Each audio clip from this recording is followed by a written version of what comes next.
Welcome to the PAC Football Report for September 19, 2015. I'm Joe Onderko.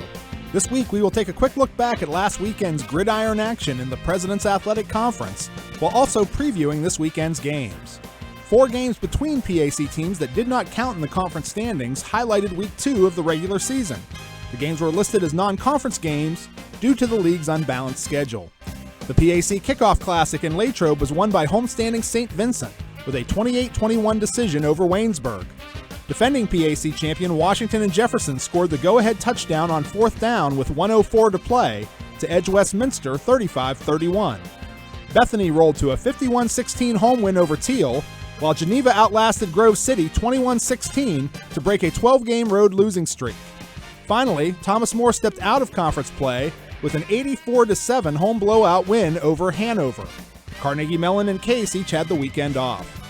PAC Player of the Week laurels on offense went to Bethany senior wideout Eric Blinn, who had 12 catches for 185 yards and scored 4 touchdowns, while also breaking the PAC career receiving yards record against Teal.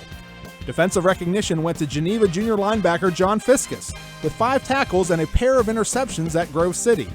Geneva DB Nate Cannon was tabbed for special teams honors after blocking a Grove City extra point attempt and returning it 90 yards for a 2-point defensive conversion for the GTs. This week marks the first full slate of games that count in the conference standings. Fresh off a big win in its home opener, 1-1 Bethany hosts 1-1 Westminster in a key early season matchup at Bison Stadium at 1 p.m. Bethany edged the Titans 21-14 in overtime in New Wilmington a year ago. Bison head coach Bill Garvey previews another expected close encounter this weekend. Yeah, I mean, I think it's a compliment to both programs and the way things are going, and, that people think that everyone's moving forward, which, I think I agree with you. I think it's an interesting game right now. They played Washington Jefferson, obviously, were winning in the fourth quarter, and they had to get to the fourth quarter, and Washington Jefferson had to score 21 points in the fourth quarter to win the game. So, I mean, obviously, Westminster's a very, very good football team and ready to play, and we're going to have our hands full, no question. Washington and Jefferson looks to improve to 3-0 as the Presidents travel to Pittsburgh to face 0-1 Carnegie Mellon at 1 p.m. Last year's game was the first meeting between the programs in 25 years and saw W&J post a 48-30 home victory over the Tartans in Washington. Veteran CMU head coach Rich Lackner talks about the areas his Tartan program worked on during the 2 weeks leading up to the W&J game. And then we used the latter part of the week to begin preparation for W&J, but we also used it as a week to kind of get our legs back under us. So we felt like we needed to give our kids some time off over the weekend in order to get their legs back and get a little more hop in their step for this week's practices, and I think we accomplished a lot. Another team returning to the field after having last weekend off is Case Western Reserve, as the 0-1 Spartans open conference play at home against 1-1 St. Vincent under the DeSanto Field lights in Cleveland at 7 p.m. Last year, the Bearcats overcame a 10-point deficit to edge Case 23-20 in Latrobe, breaking a long losing streak and giving St. Vincent head coach Ron Dolciato his first career win. Spartan head coach Greg Debeljak talks about his long history with Dolciato, dating back to their days coaching together on the football staff at John Carroll.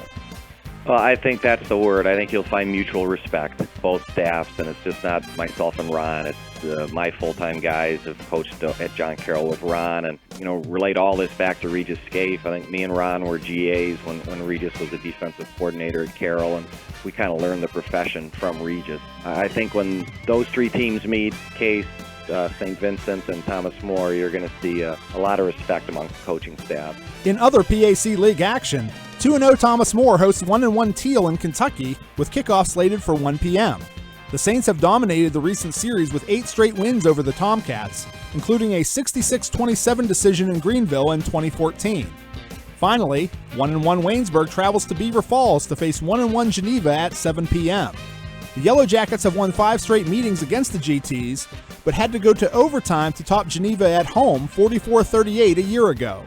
Grove City has the weekend off. That's all for this edition of the PAC Football Report. Remember, for the latest news and information on your favorite team, please log on to the conference website at www.pacathletics.org. You can also follow us on social media via Facebook, Twitter, and Instagram, with links available at the website. I'm Joe Onderko. Thanks for listening, and we'll see you at the stadium.